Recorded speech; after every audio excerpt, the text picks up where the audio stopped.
Hello, Sensei Robert. So this is what I was talking about earlier from Seisan. When we make this motion here by turning our foot out to our Seiyuchin stance, it is this returning motion for the punch that I was talking about. When this foot moves in on the heel and is connected to the punch, the hip actually moves forward. If we move from the heel, the hip actually moves backwards. So specifically coming out of the kick, if I move here and I make my low block and my punch and I move my heel, I'm actually moving my hip backwards away from my punch.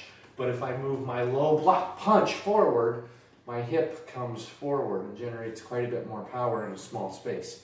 That was that section I was talking about. When I move over here to the Makiwara, this is the drill. Go on that side. This is the drill for the Makiwara that I often use. I turn this foot in and connect my foot to the punch that way, moving my foot. Sometimes I'll even start in Naihachi Dachi and then turn it into Sanchin Dachi in a very small space and connect it to my hip. So then the next thing we talked about were on the feet.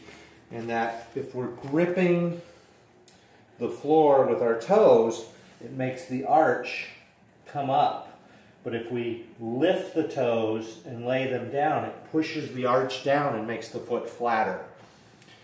So that's what I mean by lift the toes and set them down. No, you're not walking and leaving them up. Just lift them up just a little bit and then set them down. And then you can grip a little bit when you've set the flat of your foot down on the ground.